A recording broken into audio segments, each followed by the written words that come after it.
It's CalifaRap.net, and today we are here to bring you another exclusive interview with San Diego's own Mr. Knightowl, aka Owl Capone. How are you doing today? I'm doing good. Just a pleasure to hear from you once again. I've been busy working a lot, doing a lot of new things. I took a little time off because the game was just segregated with a lot of bullshit. So I just was tired of it. But I thought that there was a big necessity for me to come back with all the garbage that these new Chicano rappers are putting out these days. It's ridiculous. It sounds like baby talk, mumbo jumbo. They don't say shit. And I'm not a fan of any of these new artists. So I had to come back to let them know how it's supposed to be done by a real Chicano. Well, in the update, I put on the website when you released the new record. I think I mentioned, that the last album, El Pajaro Loco, I think it came out like 5 years ago. So I think it was definitely about time, that you came back with another album, which is actually called The Return of the Kingpin. And Yes, what I would sir. like to do is I would like to go through the album step by step that you mentioned, like a couple of words to each track. And yeah, I mean, let's start with track number one, the intro, which is coming with a really good beat, if you ask me. Yeah, maybe you want to talk about this one. Yeah, the intro, it's about 9 minutes long, roughly.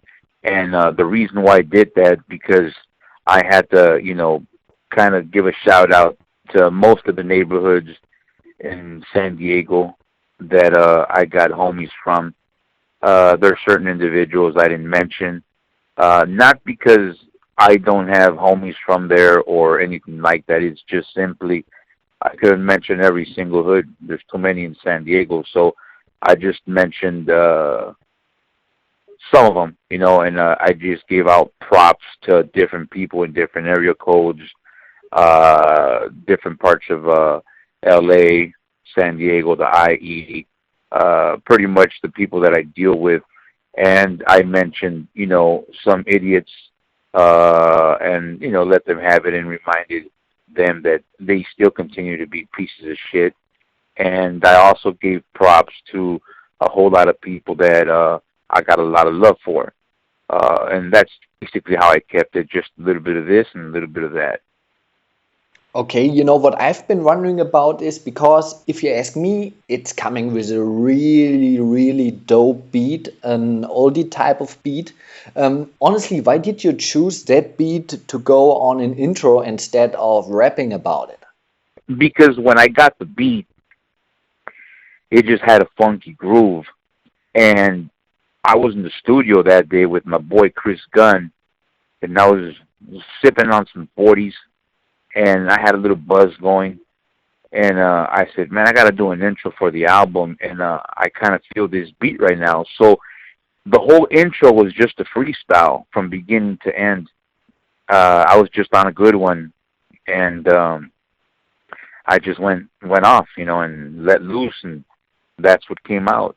And he couldn't have stopped me. He was like, "Man, all right, you already did, 5 6 minutes." I'm like, "Man, I'm still going," and I just did the intro, and I just kept going until I stopped, and basically, I said everything that I had to say. I tried to get as much that I could in there, and I thought I did pretty well.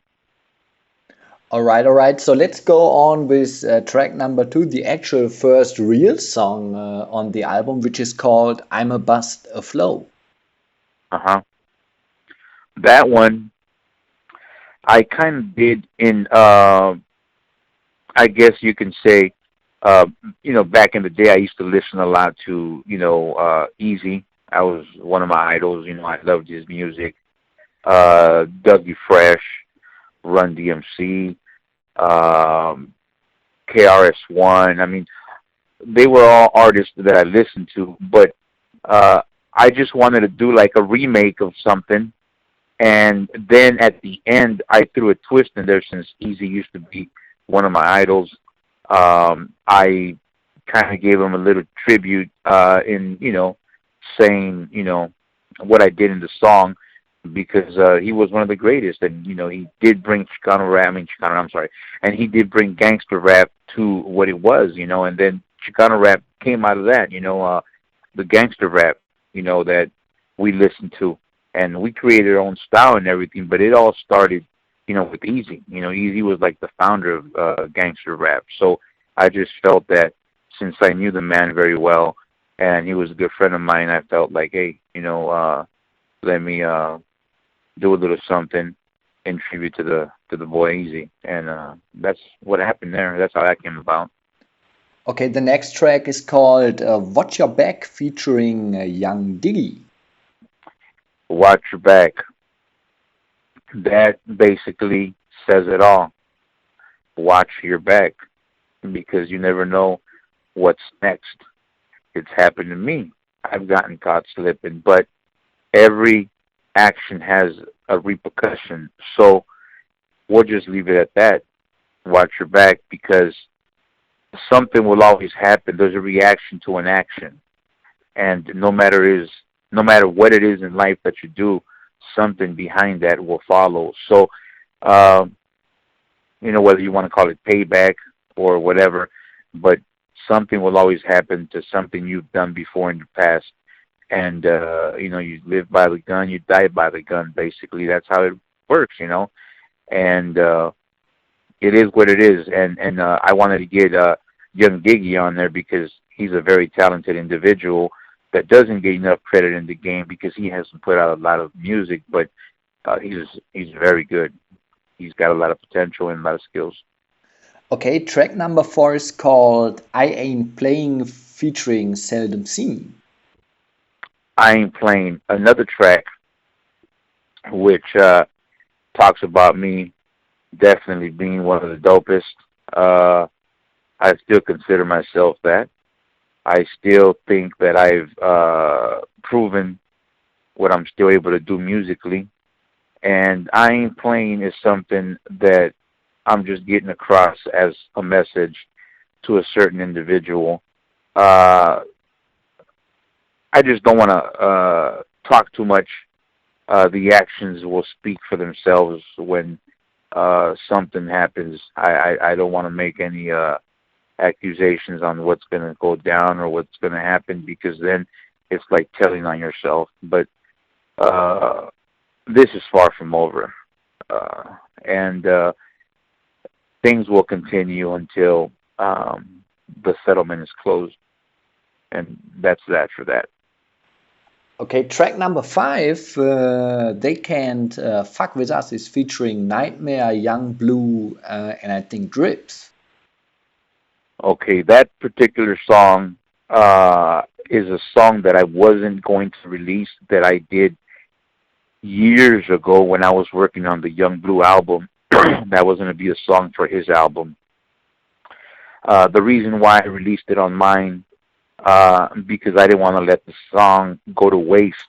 It's a good song, and it just shows what Young Blue used to be when he was working with me. Then he started working with some other guy named, what the hell's that guy's name?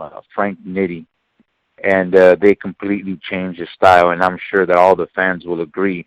If they listen to Young Blue now and listen to him from back in the day, they're like, man, what happened to that kid? He fucking sucks now. And obviously he thinks he's great, but he sounds just like every other kid trying to rap these days. They sound ignorant. It's ridiculous. But, I'm just showing what could have been, but wasn't. The kid did have a lot of talent, but he chose to go another route and work with different people through brainwashing and through promises that somebody else made. And, they promised him that he was going to work with Dr. Dre and all kinds of dumb shit like that. So his fancy fucking got tickled, and he got excited thinking he was going to work with other people, which nothing happened. Now he can't even fucking sell a fucking lollipop to a kid.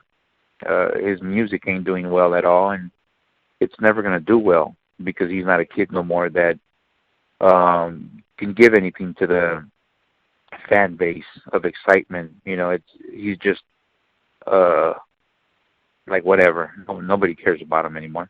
Anyways, that's why I did that, just so people can understand that I'm the one that created him and brought him out, not this Frank Nitti character. Okay, track number 6, features Nightmare and is called Watch It. To be honest, it's probably one of my favorite tracks on the album, and you already released a video for that also some years ago, so let us know more about that. Yeah, that's a song that we did together, and I put it on the album because I just didn't want it to go to waste. It's a good song, and we did it with John G. He did the video for us, and I just figured, you know what, I'm going to put it on the album. It's a good song, and an oldie never gets old. We did that song a few years ago, but it had never been released like digitally or on anything like that. So I figured, why not put it on the album and give it to the people so that they can hear it and bump it. Okay, track number 7 is a remix, from a track you had on your debut album, the remix for Here Comes the Knightowl. Yeah, well, that particular track, I was just in the studio, and we were making the track, and all of a sudden we came across the idea of, like, you know what, let's just finish it up, and let's do a remix to your Here Comes the Night Owl. Since it was the return of the Kingpin, I said, well, the Night Owl's coming back. So we just kind of, moderned up the beat, but kept it oldie, and threw a little small flavor of the vocoder in it, just very, very small, minimal, and we let them have it. And that's basically what happened there. And the song came out really well, came out good. Track number 8, 18 with a Bullet. 18 with the Bullet. That's a good track. As far as me, myself, I wanted to do an 18 with the Bullet song by myself. The last one I had did was with Little One, which was called Finger on the Trigger. But I wanted to do my own, and I wanted to do it different. So I found an 18 with the Bullet version that was different than the original one from Pete Wingfield, and I found it just searching through a bunch of old stuff and like unreleased records and all that, and it was kind of like a reggae version of 18 with the Bullet, and I said, hey, I can use this. I can flip it and turn it into an oldie and make it happen, and that's what I did, and just did my own version, and I think it came out pretty goddamn dope. Track number 9 is called Yes, I'm Ready, featuring Biz, who's known for being on a lot of low-profile records albums. Yeah, Biz is known for a lot of the stuff he's done with Low Pro, Little Rob, Sancho, and all those guys, Royalty, Bandit. But, he's also a very good friend of mine as well. And I just said, you know what, I got to use his services. My boy has got much talent, much props, and love to Biz. And I got him in there to do that song. We were talking about doing this oldie, and I was just going through some stuff with my thoughts, and I said, hey, you know what, this will be a great song to do with him. So that's how that came about, and we ended up doing a song, and it came out pretty dope. The ladies are loving it. It's cool. It's a good song. Track number 10, We Were Meant to Be, is featuring Cosme. As we all know, you released Cosme's album also back in the days. Yeah, Cosme, pretty much you can say a childhood buddy of mine. We've known each other for like 25 years. We've worked together throughout the years. We've been through a whole lot of bullshit together. That's my brother.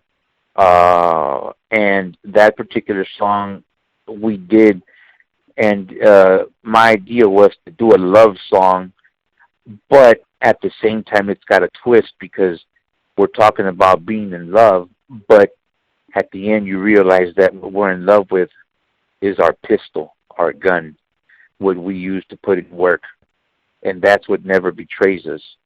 That's what always keeps it real.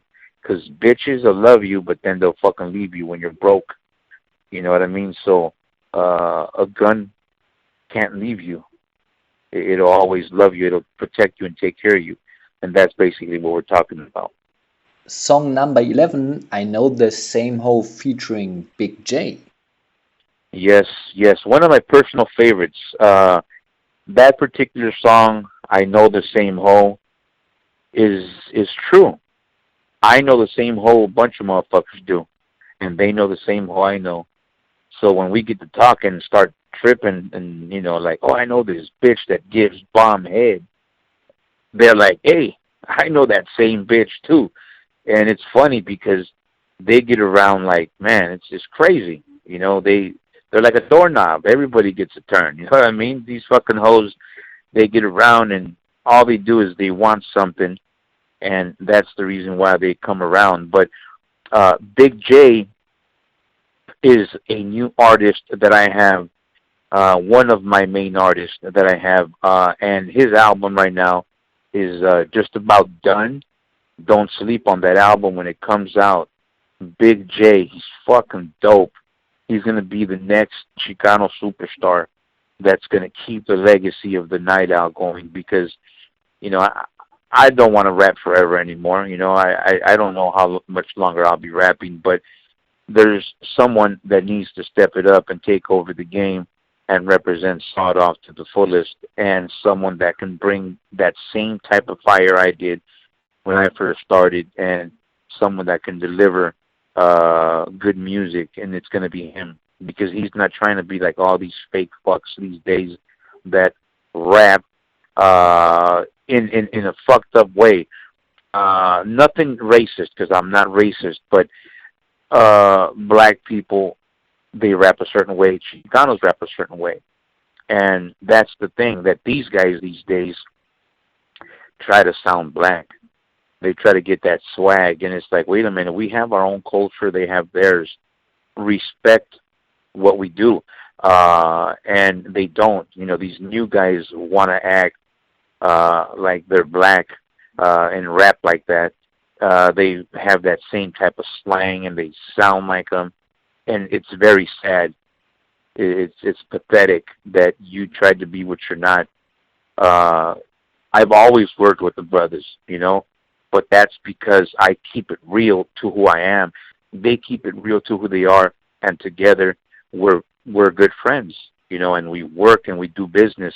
But I don't try to act like them, and they don't try to act like me because we're two different people. And all these new Chicano rappers, they fucking suck. They're garbage. And I challenge any of them fucking young fucks to come and try to say some shit because they fucking suck. Track number 12, I think it's actually having a good Western appeal to it, and it's called The Showdown. The Showdown, yeah, that's a beat I did, man, about 12 years ago. About 12, and I had the beat there, and that particular song, I had did my verse,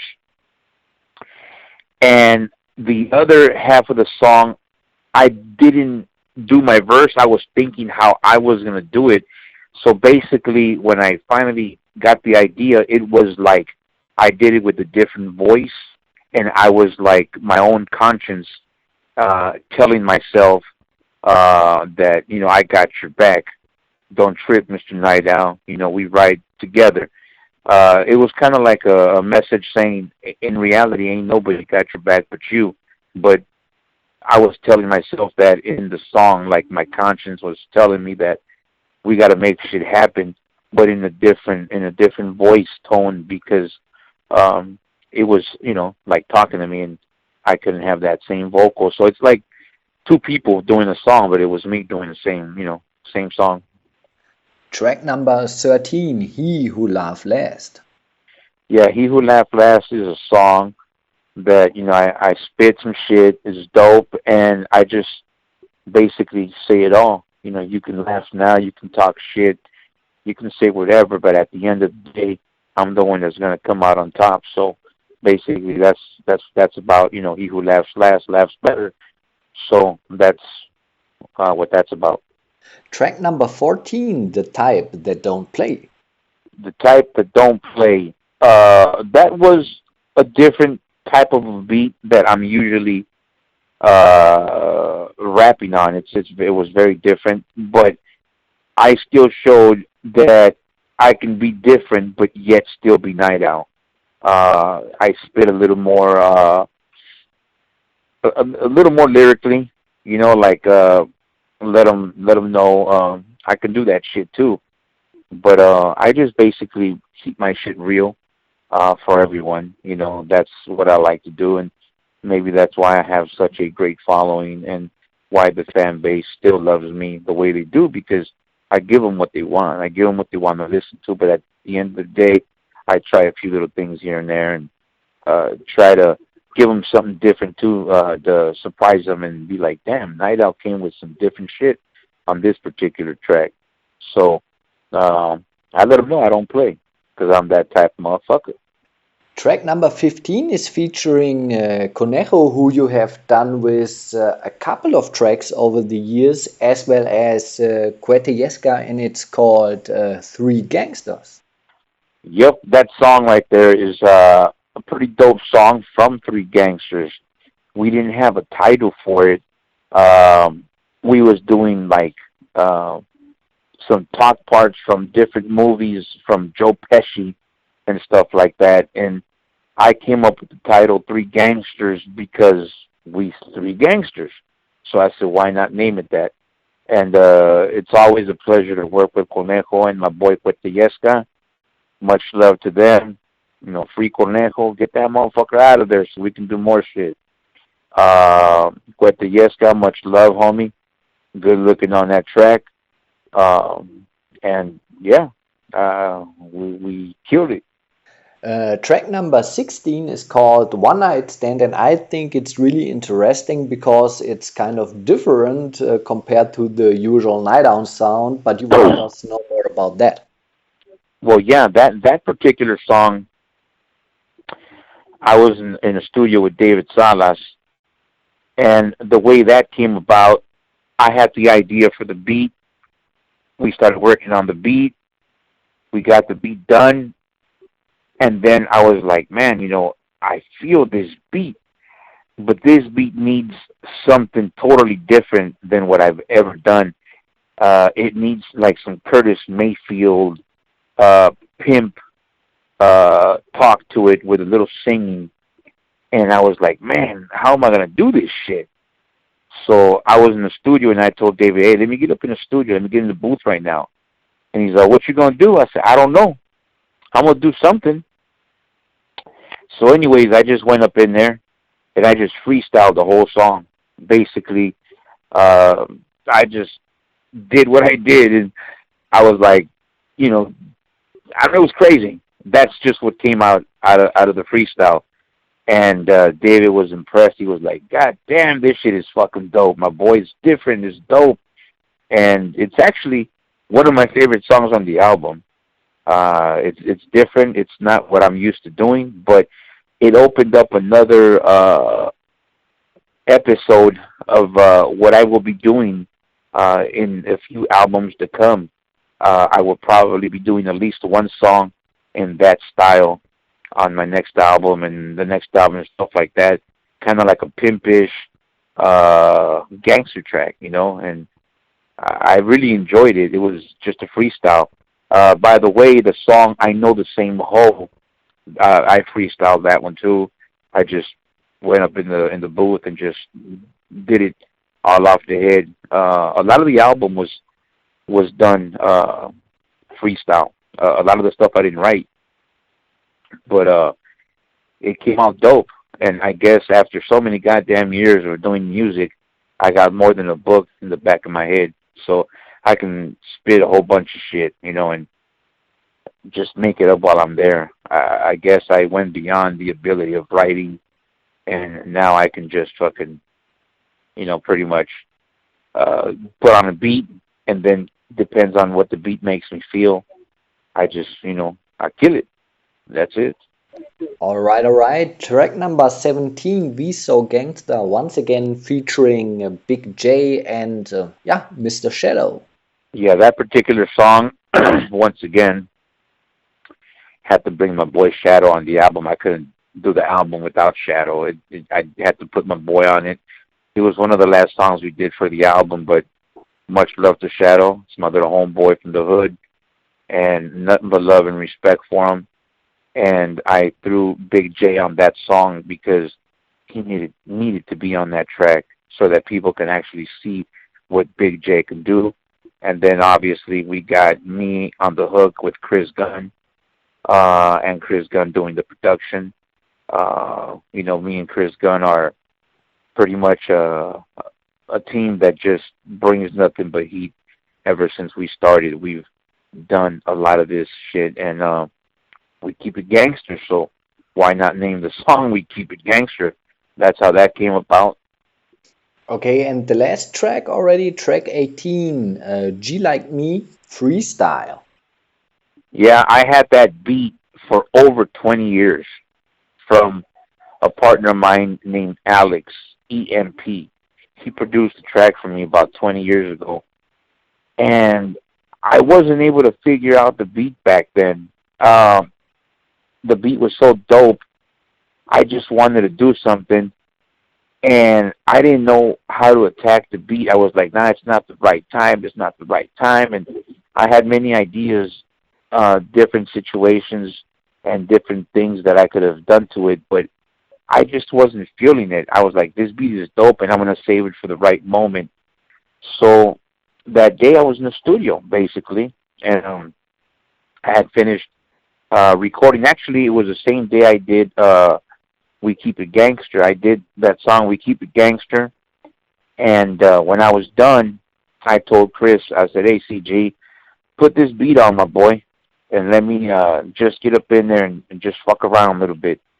And he's like, what you gonna do? And I was like, well, I don't know, just freestyle a little bit and see if I can vibe and get an idea on this track. I feel something right now.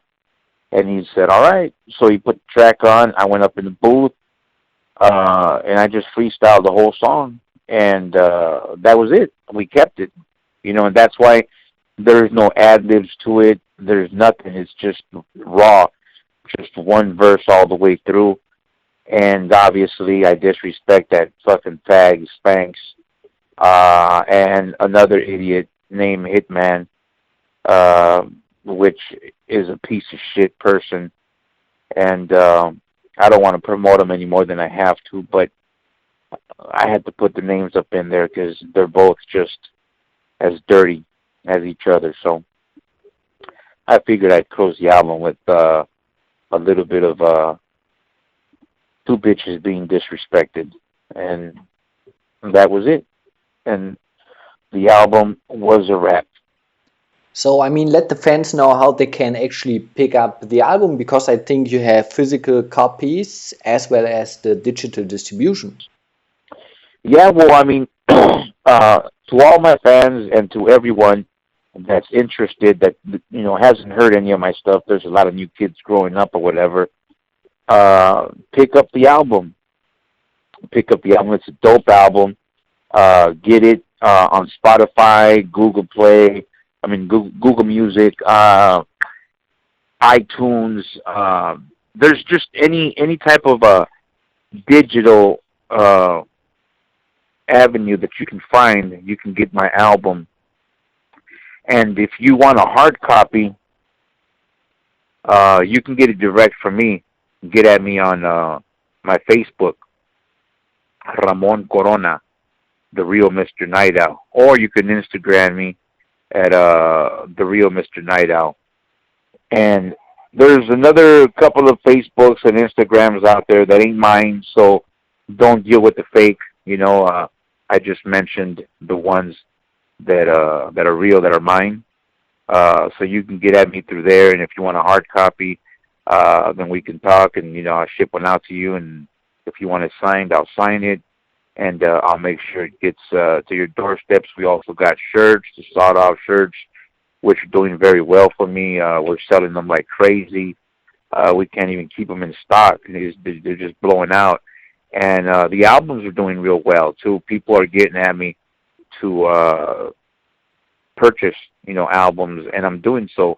I'm sending them to them, and everybody seems to be happy. Everyone that listens to the album is really vibing off it, and they're glad that I came back because I returned with another classic, something that wasn't happening in the Chicano rap game for a long time.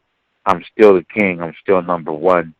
And regardless of what people say, as far as, we have a lot of individuals, a lot of Chicano rappers or whatever, that claim to be the best or claim to be dope, but in reality, the sales speak for themselves. And, it is what it is. I'm still doing great, still moving a bunch of units. And I'm just happy with the outcome of the record. I worked hard. Okay, so you already mentioned, that you came back, and of course the question is, I mean, did you came back to stay? Because as I mentioned earlier, your last LP came out 5 years ago. I mean, what's next when it comes to Night Owl's music? Well, I have enough albums to release for a while. I got a lot of music done. I got a bunch of unreleased material that will be coming out soon. I actually have a song uh, that I was able to find within my files that I did years ago with Tupac and Big Syke and the Outlaws, and that particular song will be released in the next couple of months on a album, a best of type of album, which is going to feature Cocaine, Big Syke, and Knightowl, and a few other people. It's going to have RBX, Sugar Free, Dash Dillinger from the Dog Pound, Tupac, Big Syke. May he rest in peace. He just passed away towards the end of last year, and it's going to have a lot of good material. And I have a song with Eazy-E from back in the days. I don't know if I'm going to put it on there or not, but I do have a couple of cuts actually I did with him back in the day when he was alive. Uh, I have about 5 or 6 songs done with Pac and Big Syke that I didn't have access to that I got access to now. One of them for sure will be on this particular next record. And yeah, I got something for the crowd. I got new shit coming, full of surprises this tonight, Al. Okay, and then you also already mentioned, that Big J finished his album. Do you already know when it will be out? And I mean, what other artists can we expect to hear on sort of records? The Big J album will be out this year. We got that album pretty much done, but it'll be out this year. After we finish that album, I got another album coming out with one of my artists named Charro. Uh, Charro's album will be getting done. I got Snoopy the Coyote. I got a bunch of stuff, and then I got a separate label in Mexico, which is called Sawed Off Mexide. And in Sawed Off Mexide, we have over 50 artists that are representing Sawed Off all over Mexico right now. I got a really, really big camp out there. I got thousands of people following me, working with us. So I'm glad you asked me what else we was doing, because I couldn't go without mentioning all my boys out there in Mexico. We got a lot of artists, too many to mention. So if I was to mention one, everybody else would expect me to mention them, and it would be kind of unfair. But yeah, we have a whole lot of people out there. Uh, Man, it's a lot of them. I can't mention them all because I don't want to forget anybody, and then they're gonna get butthurt. But uh, it's a whole camp out there. We have like 50 different artists, thousands of people that are supporting what we're doing out there, and we got people all over the place. We got people in Australia, in Canada, in Spain. I mean, you name it. Sawed Off has grown so much, and we have people everywhere, and that's because they know that we basically have what it takes uh, to do what needs to be done. So everybody wants to be a part of what we're doing, and it is what it is. You know, Sawed Off is the greatest Chicano rap label ever. Others will say differ. I mean, there's a lot of people that have been out there doing stuff too, and I'm not going to take any credit away from anybody else. There's a lot of people that deserve credit because they were a big part of the game and still are, but can't nobody do it like Sawed Off. All right. Earlier, you also already mentioned, that you will also release some of your old material, which is so far unreleased. And of course, I think it's an album I already asked you a couple of times about. I don't know how The often, Night Stalker. the Night Stalk. All right. What about that? Well, that particular album I will probably release next year or something. It's gonna come. Uh, I got so many songs that I can put on that album, and I'm gonna pick them out very carefully. And yeah, that album is gonna be a great album. So the Night Stalker is still an album to come, and it will be definitely. I'm gonna guarantee. Okay, I'm gonna guarantee to give you a shout out on that album because you've always asked me about it, and you've kept me like, when you gonna do it? When you gonna do it? So when I do it, I'm gonna say, CalifaRap, it's fucking finally here. This one's for you, my boy. So I'm gonna give you a special dedication on that album. Okay, thank you. That makes me, of course, even looking forward to it a little bit more than I'm already doing. So thank you on that. Before I let you go, as usual at the end of our interviews, is there anything else that you want to say? No, I'm cool. I don't want to give props to anyone that I don't need to, and I don't have time to disrespect anyone. Like usually, I always talk shit, but you know what? I'm just trying to be successful these days, and it's a game that's full of bullshit. So we're trying to make it and keep it positive as much as we can.